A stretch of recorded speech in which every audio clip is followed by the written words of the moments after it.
Neil pasó la mañana siguiente explorando el campus y memorizando la distribución de los edificios. Una vez se hubo asegurado de que conocía el terreno, dejó atrás la universidad y salió a correr durante un buen rato. Poco a poco fue dando la vuelta para volver por donde había venido. Le quedaba una hora para estirar y almorzar antes de encontrarse con el resto en el estadio y se aseguró de llegar antes para poder cambiarse en privado. Cuando llegaron los otros, Neil los estaba esperando en la cancha. Observó a Kevin empujar a Andrew hacia la portería de los zorros. Este se estaba riendo de algo, pero Neil no alcanzaba a oír lo que decía Kevin. Aaron y Nicky colocaron unas cuantas pelotas sobre la línea del cuarto de cancha y Nicky hizo rodar algunas en dirección a Neil. Este las colocó a intervalos en la cancha media a su alrededor. Empezaron haciendo ejercicios, algunos con los que Neil había entrenado el día anterior y unos cuantos más que no conocía.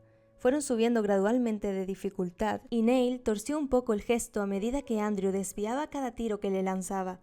El hecho de que Aaron y Nicky tampoco estuvieran marcando le reconfortaba un mínimo, pero Kevin estaba colocado casi un tercio de los tiros. Era un espectáculo lamentable para un antiguo campeón, pero también una increíble lección de humildad, ya que Kevin había crecido jugando con la mano izquierda. Verlo enfrentarse a Andrew con la derecha era valiente. Verlo marcar de verdad era surrealista. Kevin los echó a patadas de la cancha para beber agua tras 1 hora y media de ejercicios, pero en lugar de seguir a los defensas y a Neil hasta el vestuario, se quedó atrás con Andrew para seguir entrenando. Neil los observó por encima del hombro. «Yo lo vi primero», dijo Nicky. «Creía que tú tenías a Eric», contestó Neil. «Así es, pero Kevin está en la lista. Es una lista de famosos con lo que podemos enrollarnos», explicó al ver el ceño fruncido de Neil. «Kevin está el tercero en la mía». Neil fingió que entendía de lo que estaba hablando y cambió de tema. «¿Cómo es que los zorros no ganan siempre con Andrew en vuestra portería?» «Es bueno, ¿eh? Pero Andrew estuvo en el banquillo casi todo el año pasado». Nicky se encogió de hombros. El entrenador no necesitaba un tercer portero cuando nos fichó, así que Andrew estuvo chupando banquillo hasta noviembre. Entonces el CRRE amenazó con revocar nuestro estatus de equipo de primera y despedir al entrenador si no empezábamos a ganar más a menudo. El entrenador sobornó a Andrew con alcohol del bueno para que no salvara el culo colectivo. ¿Lo sobornó?, repitió Neil.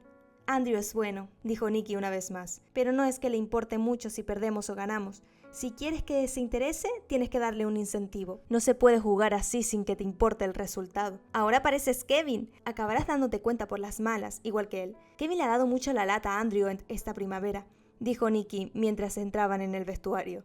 Aaron se adelantó hasta la fuente y este se apoyó en la pared para observar a Neil. Andrew dejó la cancha durante un mes entero. Dijo que se rompería sus propios dedos si el entrenador la obligaba a jugar otra vez con Kevin.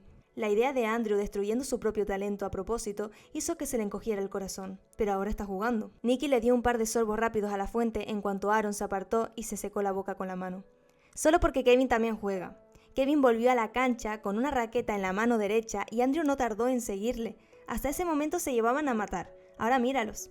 Les falta intercambiar pulseras de la amistad y no podría colar una barrera entre los dos ni aunque mi vida dependiera de ello. Pero, ¿por qué? Andrew detesta la obsesión de Kevin con Alexi. «El día que consigas entender a esos dos, me lo dices», dijo Nicky, apartándose para dejarle beber. «Yo dejé de intentarlo hace semanas. Podrías preguntarles, pero ninguno te dará una respuesta. Pero bueno, ya que estoy dando consejos, deja de mirar tanto a Kevin. Estás consiguiendo que tema por tu vida». «¿Qué quieres decir?» «Andrew es muy posesivo con él. Me pegó un puñetazo la primera vez que dije que me gustaría emborrachar a Kevin hasta que dejara de ser hetero». Nicky se señaló la cara, supuestamente en el lugar donde Andrew le había golpeado. «Pues eso, creo que voy a reservar mis flechazos para objetivos menos peligrosos hasta que Andrew se aburra de él. Y con eso me refiero a ti, ya que Matt está pillado y no me odio a mí mismo lo suficiente como para intentarlo con Seth. Felicidades». «¿Podría ser un poco menos siniestro?», preguntó Aaron. «¿Qué pasa?», protestó Nicky. «Ha dicho que no le va nada, obviamente necesita un empujoncito». «No necesito ningún empujón», dijo Neil. «Me va bien solo». «De verdad, ¿cómo no te has hartado de tu propia mano todavía?» «Esta conversación ha terminado», dijo Neil. «Esta y cualquier variación futura de la misma. Mira, Nicky, no tengo ningún problema con tu orientación sexual, pero yo he venido aquí a jugar. Lo único que quiero de cualquiera de vosotros es que deis lo mejor en la cancha». La puerta del estadio se abrió de golpe y Andrew apareció por fin. Los repasó con la mirada ojiplático, como si le sorprendiera verlos allí. «Kevin quiere saber por qué tardáis tanto. ¿Os habéis perdido?» Nicky está maquinando cómo violar a Neil. dijo Aaron. Hay un par de fallos en su plan que tiene que solucionar, pero lo conseguirá tarde o temprano. Vaya, Nicky, dijo Andrew. ¿Empiezas pronto? ¿Tú lo has visto? Nicky le lanzó una mirada de reojo a Neil mientras hablaba. Solo apartó la vista de Andrew durante un segundo, pero fue tiempo suficiente como para que éste se lanzara por él. Lo agarró por la camisa con una mano y lo estrelló contra la pared. Nicky gruñó debido al impacto, pero no intentó apartarlo de un empujón cuando Andrew se inclinó hacia él. Neil volvió la mirada de Nicky a Aaron, pero este parecía indiferente y para nada sorprendido por la violencia repentina. Neil volvió a mirar a Andrew y esperó a ver cómo se resolvía la situación. Oye, Nicky, Andrew habló en alemán, en un susurro teatral. No lo toques, ¿comprendes? Ya sabes que nunca le haría daño. Si él dice que sí, yo he dicho que no. Joder, eres un avaricioso, dijo Nicky. Ya tienes a Kevin, ¿por qué? Enmudeció de repente, pero Neil tardó un segundo en darse cuenta del porqué. Andrew tenía un cuchillo corto contra la camisa de Nicky. De dónde lo había sacado era algo que Neil desconocía, pero se negaba a creer que Andrew lo llevara en la cancha debajo de la equipación. Tenía que haber normas y reglas contra ello. Lo último que quería Neil era que Andrew apuñalara a alguien en mitad de un partido. Los zorros quedarían expulsados de la liga en un abrir y cerrar de ojos. «Shh, Nicky, shh», dijo Andrew como si estuviera consolando a un niño. ¿A qué viene esa cara tan larga? ¿Todo va a salir bien? Neil no era ajeno a la violencia. Había escuchado todas las amenazas existentes, pero nunca provenientes de un hombre con una sonrisa tan amplia como la de Andrew. Apatía, ira, locura, aburrimiento, aquellas eran razones que conocía y comprendía. Pero Andrew sonreía como si no tuviera un cuchillo posicionado a la perfección para colarlo entre las costillas de su primo. Y no era porque estuviera de broma. Neil sabía que Andrew iba en serio. Si Nicky se atrevía tan solo a respirar de la manera equivocada en aquel momento, Andrew le haría trizas los pulmones y a la mierda con las consecuencias. Neil se preguntó si la medicación de Andrew le permitiría llorar a su primo o si también se pasaría el funeral de Nicky riendo. Entonces se preguntó si un Andrew sobrio habría actuado de otra manera. ¿Era aquello la psicosis de Andrew o su medicación? ¿Estaba demasiado colocado como para comprender lo que estaba haciendo o acaso las drogas solo añadían una sonrisa a su violenta natural? Neil miró a Aaron, esperando que interviniera. Este estaba tenso, pero callado mientras contemplaba el cuchillo de Andrew.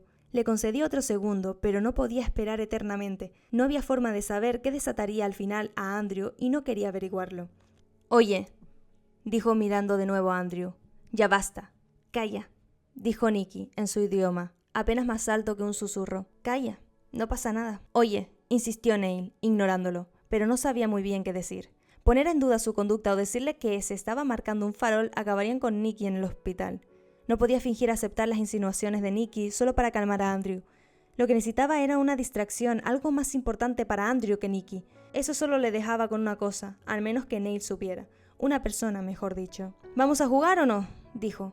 «Kevin nos está esperando». Andrew miró a Neil como si aquello no se le hubiera pasado por la cabeza.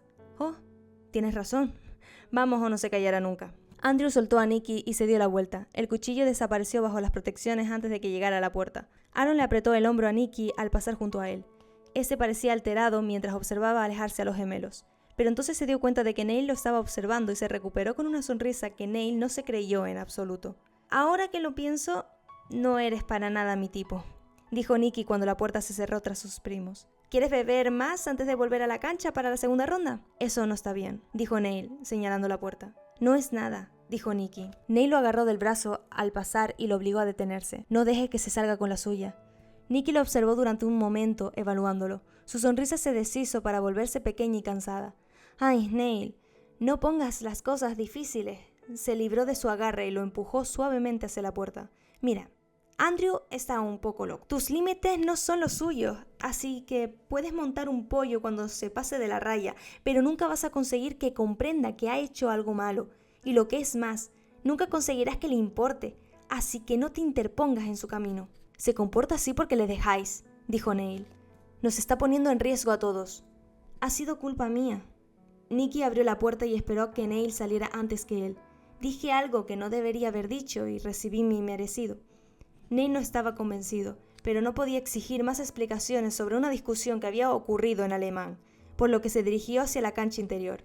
Miró primero a Andrew, que correteaba hasta la línea de media cancha, y después a Kevin, de pie sobre el emblema de la huella de zorro en el centro.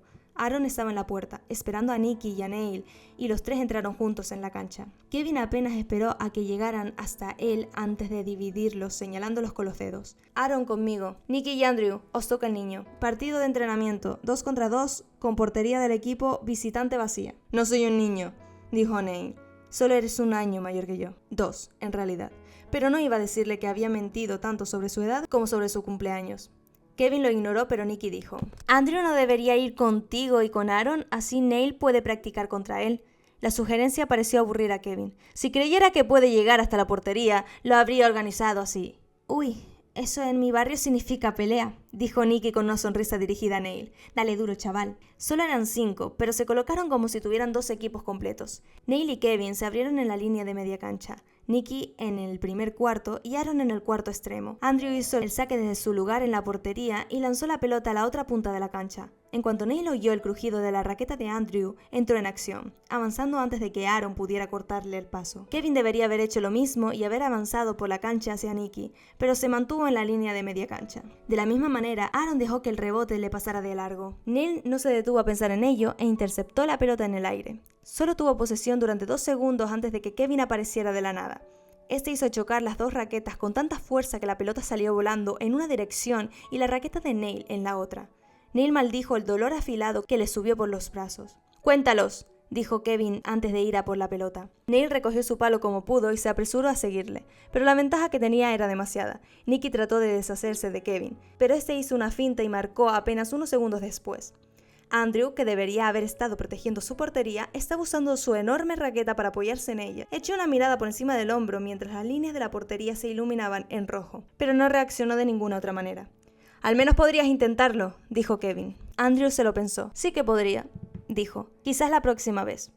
Nikki capturó la pelota y se la pasó a Andrew, quien la recibió con el guante del portero. Los 4 se colocaron para empezar de nuevo y Andrew marcó la salida con otro saque igual de agresivo que el anterior. Esta vez Kevin avanzó hasta Nikki, dejando a Neil la tarea de sobrepasar a Aaron. Neil corrió a por la pelota y Aaron la siguió de cerca durante todo el recorrido. En cuanto estuvo lo bastante cerca de atraparla como para el bloqueo fuera legítimo, Aaron lo embistió con todas sus fuerzas. Neil perdió el equilibrio, trastabilló y apoyó la raqueta en el suelo para evitar tropezarse con sus propios pies. Aaron tomó posesión de la pelota y la lanzó por encima de su cabeza hacia Kevin. Andrew contempló cómo Kevin marcaba otra vez. «¿Qué está haciendo Andrew?», preguntó Neil. «Nada», contestó Aaron, tan simple como obvio, y se colocaron para un nuevo saque. A los 20 minutos de partido, Kevin estampó a Neil contra la pared y lo retuvo allí el tiempo suficiente para preguntar: «¿Lo estás intentando siquiera?». Neil lo empujó, pero Kevin ya se estaba alejando, camino de la pelota para volver a marcar. La cancha parecía mucho más grande cuando solo tenía un compañero de equipo como apoyo, y la regla que solo permitía avanzar 10 pasos con la pelota los obligaba a depender de gran medida de las paredes. Neil no estaba acostumbrado a jugar de aquella manera. No le gustaba y su falta de costumbre jugando en aquel estilo solo se le ponía más fácil a Aaron y a Kevin a la hora de dominar la cancha.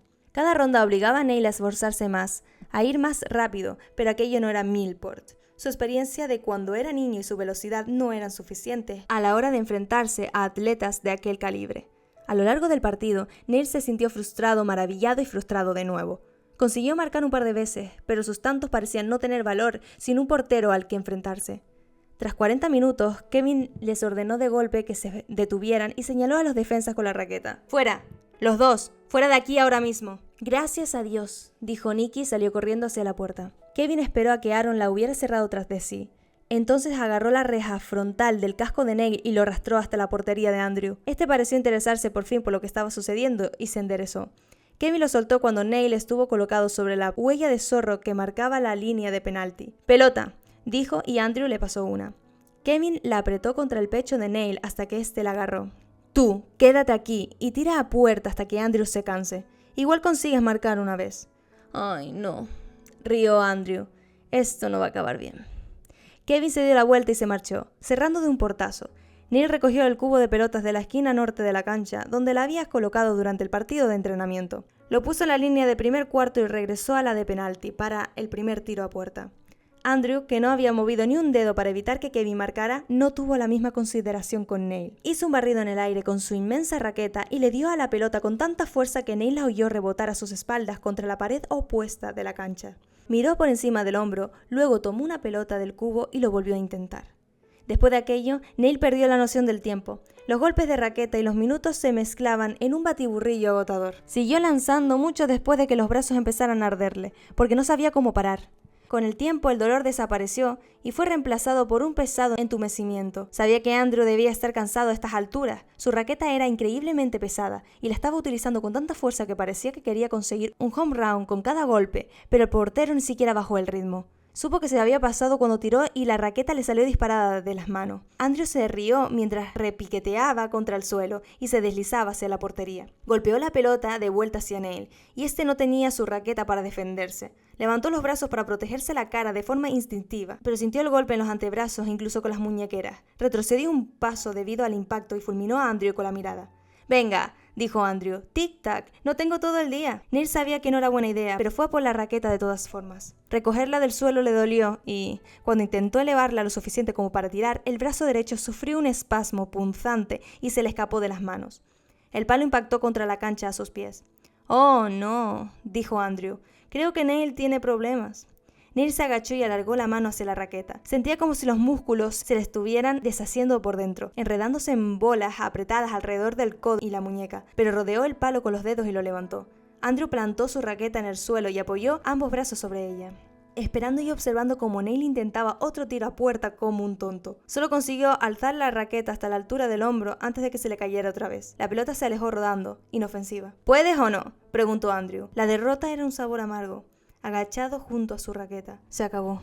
Andrew abandonó la portería para salir a su encuentro, pero se detuvo con un pie sobre la raqueta de Neil.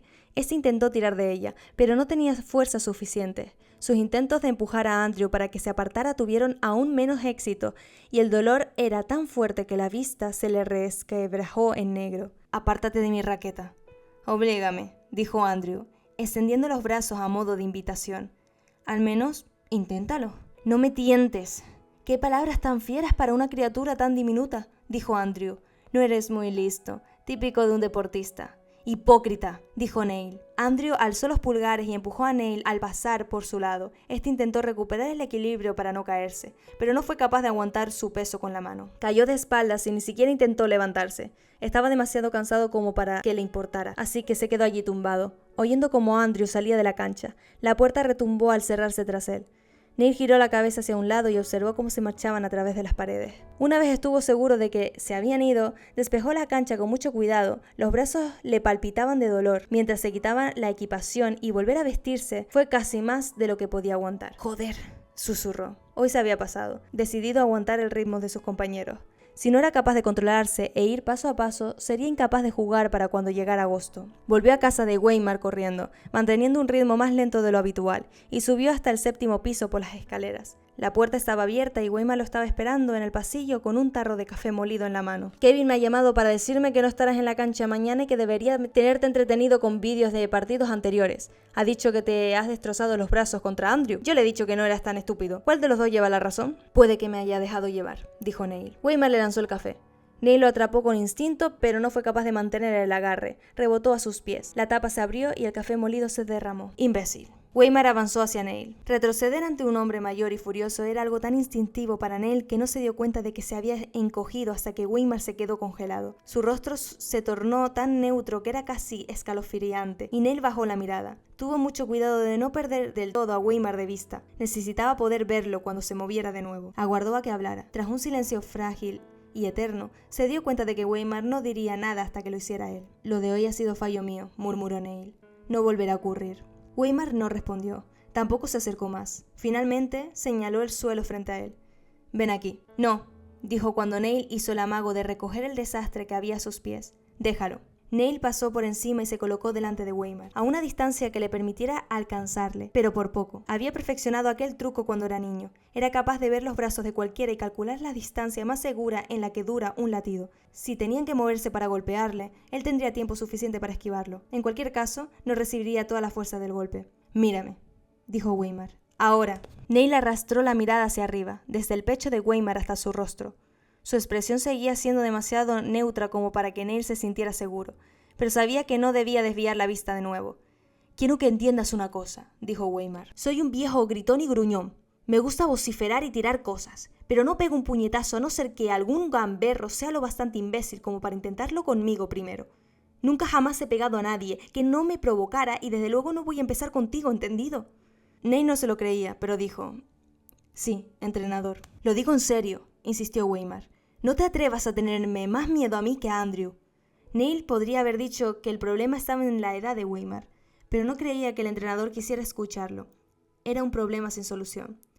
Sí, entrenador. Weimar señaló con un gesto por encima de su hombro y se apartó hacia un lado. Yo ya he comido, pero todavía no he guardado las sobras. Yo me encargo de esto. Tú encárgate de ti. Neil comió con el ruido de la aspiradora de fondo.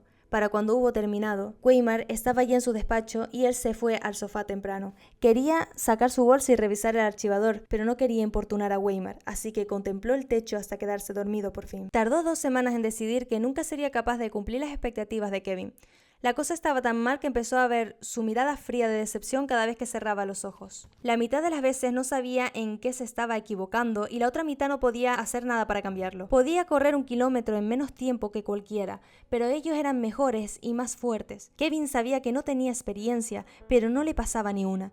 Neil no quería que se compadeciese de él, pero sí un poco de comprensión. Cuando por fin cedió y acudió a Nicky en busca de consejos sobre cómo lidiar con Kevin, este solo sonrió y dijo: te lo advertí. No fue de gran ayuda para su paciencia, que empezaba a deteriorarse.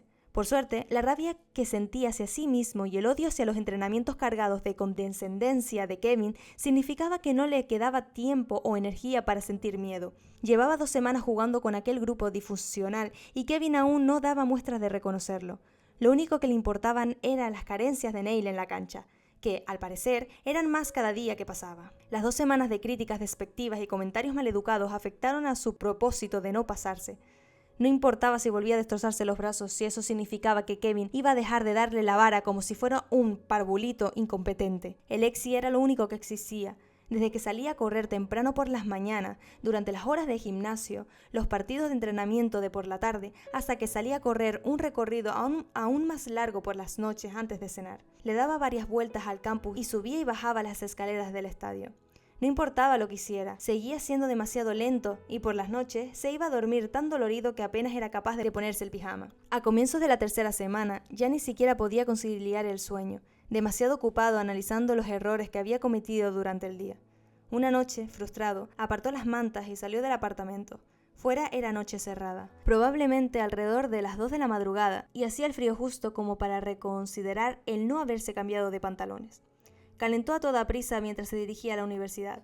En el barrio de Weimar había pocas farolas, pero al llegar a Perimeter Road, la calle serpenteante que rodeaba el campus, la zona estaba mejor iluminada. Neil se sabía el camino hasta el estadio de memoria, incluso en la oscuridad.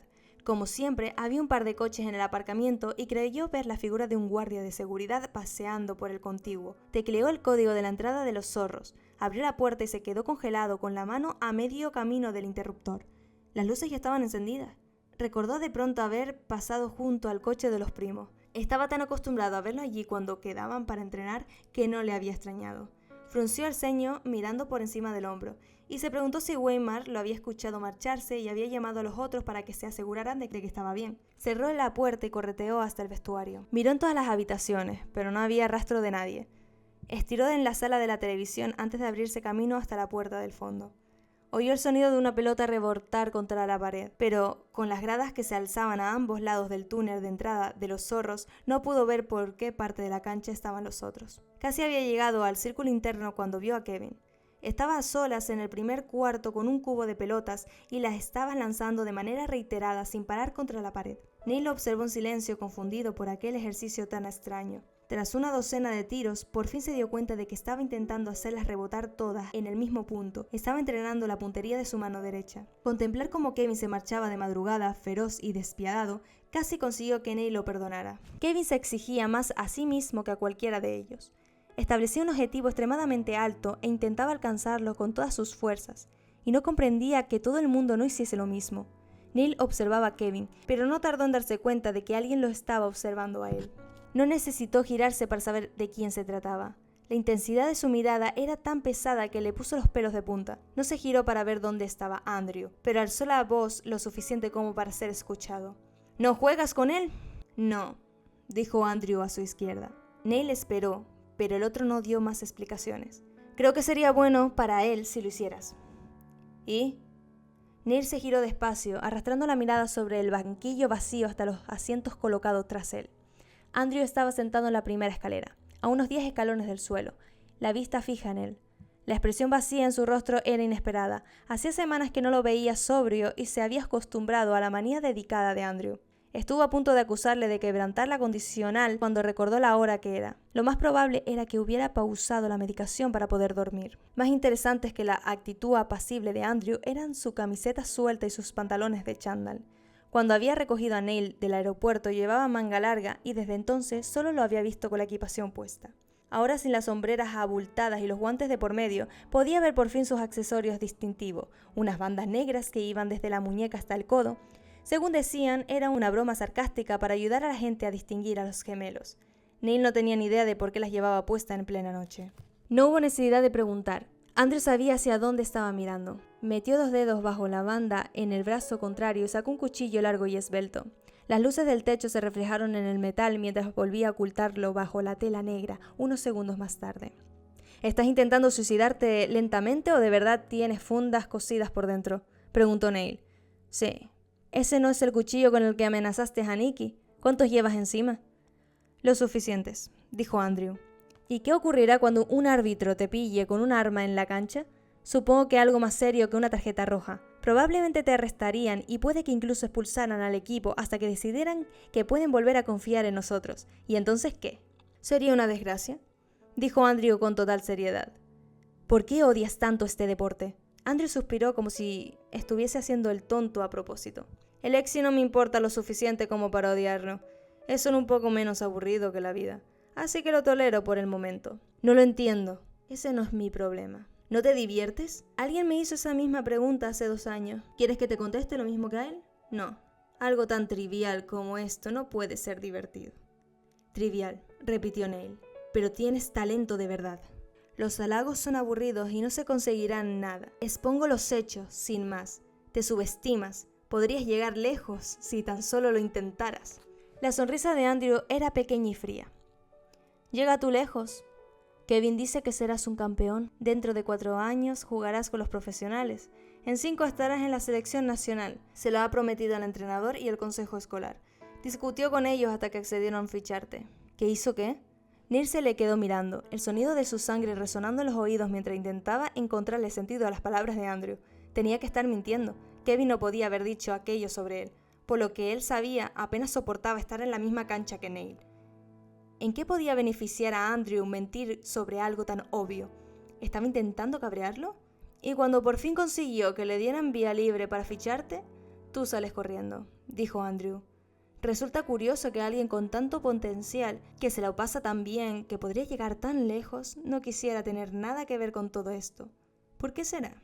Si estaba diciendo la verdad, Kevin le había mentido a todos descaradamente y a Neil solo se le ocurría una razón por la que querría llegar hasta tal punto. Puede que al final sí que se acordara de él y hubiera hecho todo lo que estaba en su mano para ficharle. Pero si ese era el caso, ¿qué sabía Kevin? ¿Hasta qué punto comprendía o recordaba lo que había ocurrido hacía 8 años? ¿Conocía su verdadero nombre? ¿Sabía lo que ese nombre significaba?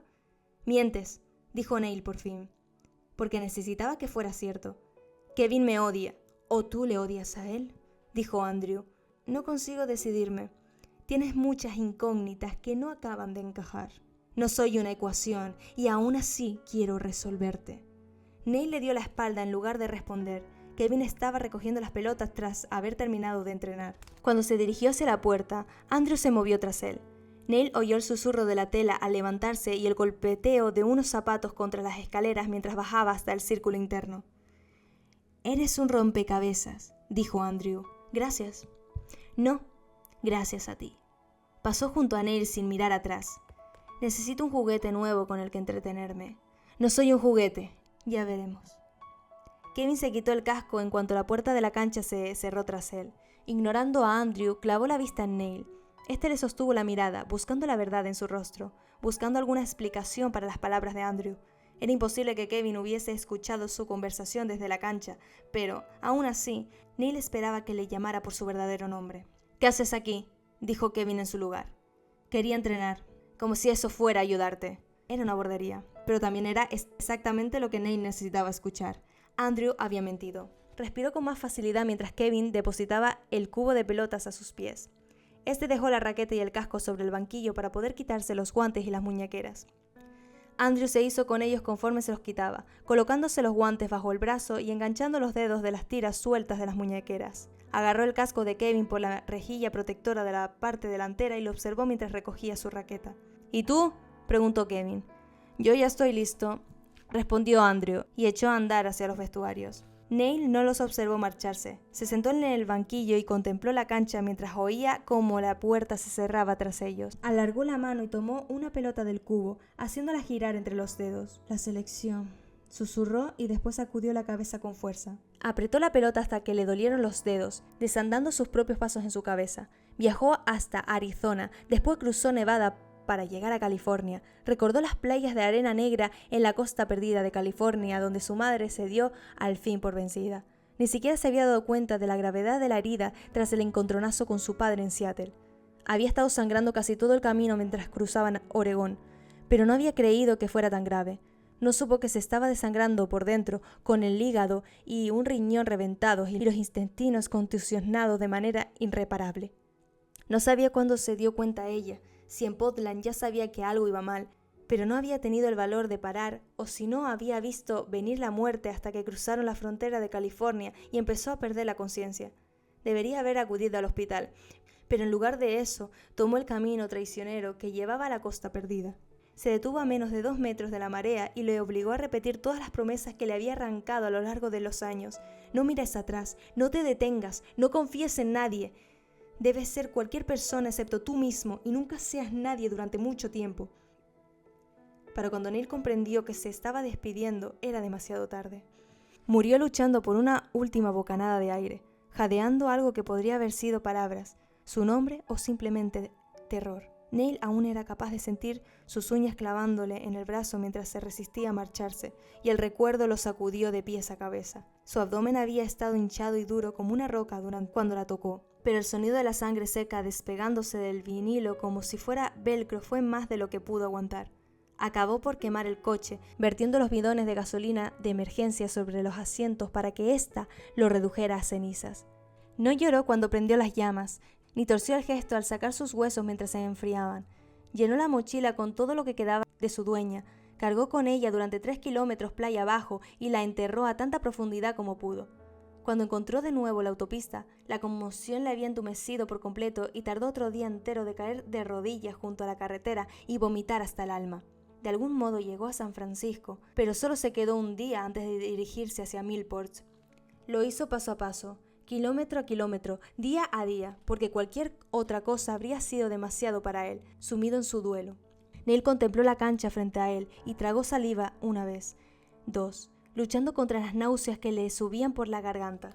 Precisamente por eso, el contrato de Weimar, las grandes ambiciones de Kevin y las palabras de Andrew no significaban nada. No importaba lo que le ofrecieran o le prometieran. Neil no era como ellos, no era nadie ni nada, y así sería para siempre. La selección no era para gente como él, aprovecharía para aprender lo que pudiera y lo disfrutaría, pero era un sueño del que al final tendría que despertar. Desear algo más solo serviría para que marcharse resultara aún más difícil. Dejó caer la pelota de vuelta al cubo y se dirigió al vestuario. Tras asegurarse de que Kevin y Andrew se habían ido de verdad, se puso la equipación y salió a la cancha a practicar ejercicios. Entrenó hasta estar agotado, vertiendo todos sus pensamientos en cada movimiento que hacía para evitar pensar en los zorros, en la selección o en su pasado. Cuando por fin hubo terminado y limpiado todo, ya había amanecido. Estaba demasiado cansado para volver a casa de Weimar y sabía que llegaría justo cuando el entrenador estuviera viendo las noticias matutinas, así que se duchó, se cambió y se quedó dormido en uno de los sofás de los zorros. Se despertó de nuevo sobre las 12 y regresó al apartamento. Entró en el edificio con sus llaves, pero la puerta de Weimar estaba abierta una vez más. Estaba considerando comentarle al entrenador su falta de medidas de seguridad cuando de repente lo olvidó todo. Incluso con la puerta abierta, solo un par de centímetros, se oían voces furiosas discutiendo. Acercó la oreja a la ranura y contuvo el aliento, esforzándose por descifrar las palabras. «¡Joder, Kevin! ¿Qué te sientes?» «¡No!», respondió este. Si Weimar no hubiese dicho su nombre, no habría reconocido la voz, retorcida por la angustia y el pánico. «¿Cómo has podido permitírselo? ¿No estaba en mis manos impedirlo y lo sabes? ¡Oye! Hubo un golpe sordo de cuerpos chocando contra la pared y Neil aprovechó el alboroto para colarse dentro. Cerró la puerta procurando no hacer ruido, pero era una cautela sin sentido.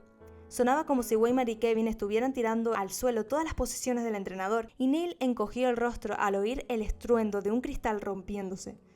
«Mírame», exigió Weimar. «Mírame, joder, y respira». Le dije a Andrew que vendría por mí. Se lo advertí. No importa. Tú tienes un contrato conmigo. Podría pagar mi beca en un instante. ¿Sabes qué es capaz? Te sobornará y me llevará de vuelta a casa y yo... No puedo volver. No puedo. No lo haré. Tengo que irme. Debería volver antes de que tenga que venir a por mí. Puede que me perdone si vuelvo por mi cuenta. Si le obligo a perseguirme más de lo que ya lo he hecho, seguro que me mata. «Cállate», dijo Weimar. «No vas a ninguna parte. No puedo decirle que no a Rico». «Pues no digas nada. Cierra la boca y deja que Andrew y yo nos encarguemos». «Sí, Andrew. No me digas que te has olvidado del psicópata ese. Tengo a Pepsi en marcación rápida. ¿Quieres que llame a su despacho para que hables con él? ¿Quieres que le diga que estás pensando en volver?» La respuesta a aquello fue el silencio. Neil aguardó, conteniendo la respiración, hasta que Weimar habló de nuevo.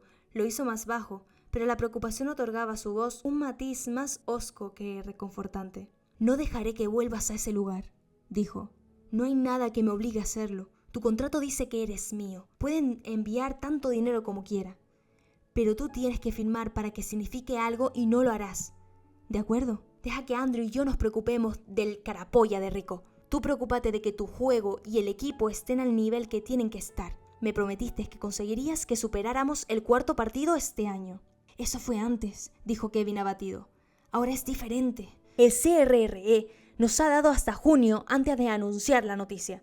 Vieron la cantidad de problemas de seguridad que hubo con tu traslado, por lo que están esperando a que todos estén aquí para que pueda echarles un ojo. Te lo he dicho porque necesitabas saberlo, pero tienes que ocultárselo a Andrew hasta entonces. Dime que serás capaz de mantener la compostura cuando lo veas». «Lo descubrirá. Andrew no es tonto. Entonces tendrás que ser el mejor mentiroso de los dos». Weimar habló con dureza. «El CRRE está buscando un motivo para quitárnoslo y saber que no nos lo van a devolver. ¿Qué pasará contigo entonces?» Se quedaron callados durante tanto tiempo que Neil pensó que habían terminado. «Dame tu teléfono», dijo Kevin al fin. «Si crees que te voy a dejar mi móvil para que llames...» «Jean», le interrumpió Kevin. «Tengo que llamar a Jean. Necesito oírselo decir». Al parecer, aquello era un acuerdo aceptable, porque Weimar dejó de discutir. Neil miró por encima del hombro, preguntándose si debería salir de allí. No sabía qué estaba ocurriendo, pero tenía que ser terrible si había conseguido que a Kevin se le bajaran tanto los humos. Estaba debatiendo consigo mismo si podía salir por la puerta en silencio, cuando Kevin habló. El tono sombrío de su voz le detuvo, así como escucharle hablar en francés. «Dime que no es cierto», dijo Kevin. «Dime que no lo ha hecho».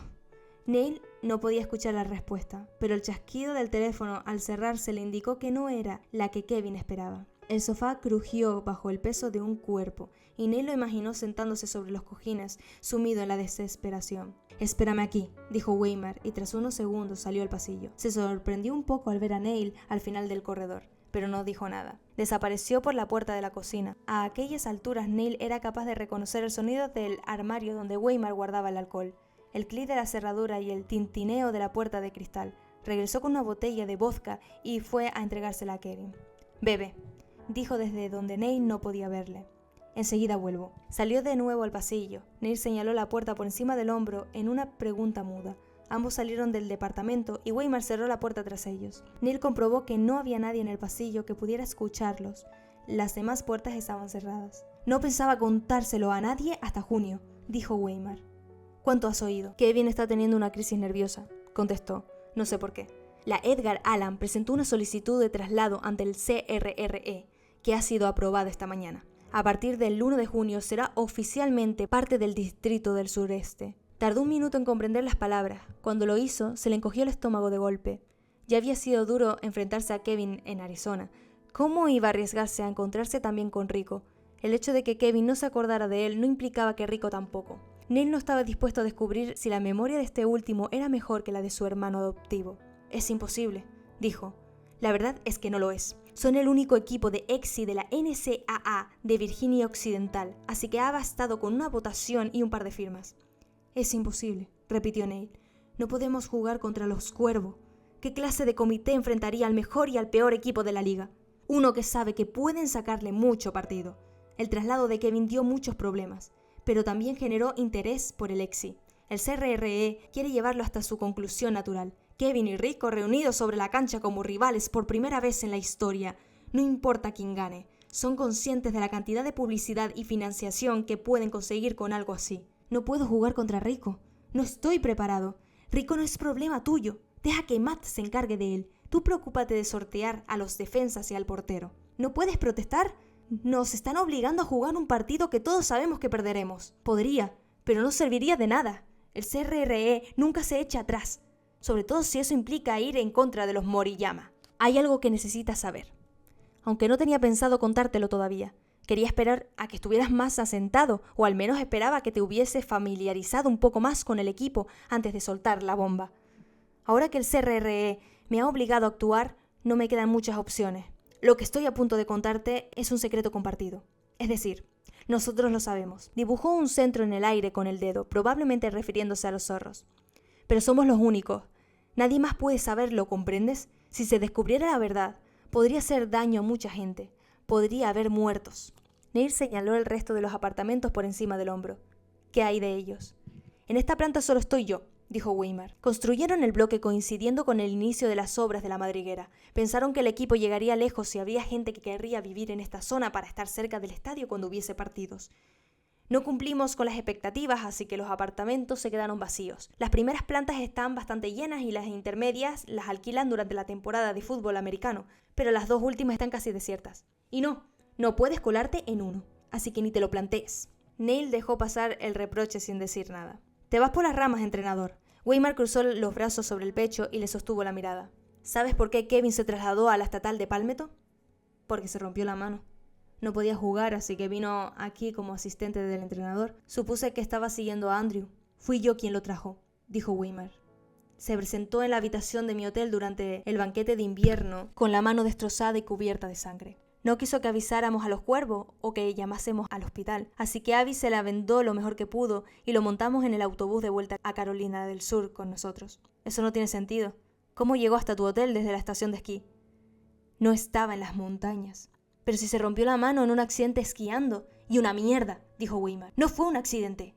Neil lo miró, inexpresivo, y Weimar asintió levemente antes de explicarse. El CRRE celebró una reunión de final de año unos días antes del banquete de invierno del Distrito Sureste. Los consejos de la NCAA sacaron el tema de Rico y Kevin. Dijeron que les preocupaba la temporada y que estaban convencidos de que Rico estaba frenando a Kevin, que este se estaba cortando para no eclipsar a Rico sobre la cancha.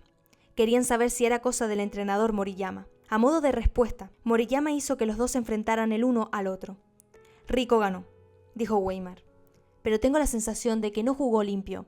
Si lo hubiera hecho, quizás todo habría sido distinto. En cuanto el entrenador Moriyama permitió que se retiraran, Rico le rompió la mano a Kevin. Neil tuvo la sensación de que le habían propinado un puñetazo en el estómago. ¿Qué? Weimar se pasó el pulgar por el dorso de la mano, trazando la herida de Kevin. Nunca habla del tiempo que pasó en Evermore, pero era fácil adivinar que no era la primera vez que Rico o Moriyama le ponían la mano encima. Solo fue la primera que Kevin tuvo 2 dedos de frente como para hacer las maletas y largarse de allí. Menuda familia, ¿eh? No creo en la familia, yo tampoco. Lo decía en serio. Por fin comprendió la mirada que Weimar le había dirigido en Millport, aquella comprensión total que desarmó sus defensas. Neil examinó su rostro en busca de la historia escondida tras el agotamiento. Fuera lo que hizo pedazos a Weimar ocurrió hacía tanto tiempo que ya ni siquiera guardaba rencor. Pero era obvio que seguía hecho trizas, si no, no invertiría tanto tiempo en los zorros. ¿Por qué no sabe nadie lo que hizo Rico?, preguntó Neil. Porque Rico es un Moriyama, respondió Weimar cansado. Aquí es donde se complica la cosa. Lo pensó durante un minuto y después levantó los 2 dedos índices. La familia Moriyama está partida en 2, la familia principal y la familia secundaria. La principal está compuesta por 2 primogénitos y la segunda por todos los demás. El entrenador Moriyama, Tetsuji, dirige la familia secundaria y su hermano mayor, Kengo, la principal. Kengo tiene 2 hijos, Ishiro y Riko. Como Ishiro es el mayor, se quedó con Kengo en la familia principal. Al nacer el segundo, Riko pasó a formar parte de la familia secundaria y Tetsuji fue nombrado su tutor legal. ¿Me sigues? Creo que sí. Las familias están alineadas entre sí, dijo Weimar. Kengo y la familia principal están en Nueva York, desde donde este dirige su empresa mercantil internacional. Algún día Ishiru heredará el negocio. Tetsuya y Riko se llevan los restos de los beneficios, pero los consideran irrelevantes y no tienen ni voz ni voto en las decisiones de la empresa. Por eso Tetsuya tuvo la libertad de estudiar en Japón y crear el EXI. Mientras no haga nada para manchar el buen nombre de la familia, puede hacer lo que le plazca. Y lo que le place es crear el equipo más importante y poderoso del país. Todo esto es de conocimiento público. Neil miró más allá de Weimar, hacia la puerta, pensando en la crisis de Kevin.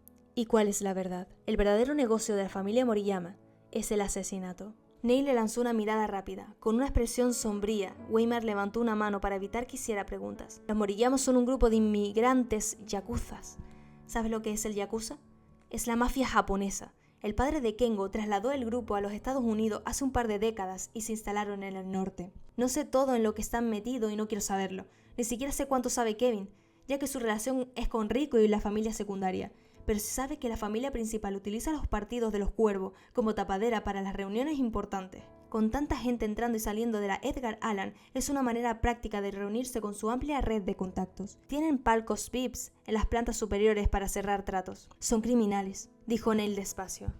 Weimar asintió mientras lo observaba. Neil apenas reparó en ello. Estaba pensando en la última vez que vio a Kevin y a Riko juntos. Recordaba jugar un partido de entrenamiento y hablar con ellos del juego de pies. Todo se detuvo de pronto cuando lo llamaron para que subieran. Si cerraba los ojos, aún veía cada detalle de la sala en la que entraron. Desde la pared de cristal tintado hasta la pesada mesa de reuniones que dominaba el espacio. El suelo estaba enmoquetado, pero alguien había puesto una lona encima para recoger la sangre. Ahora sabía dónde estuvo y por qué.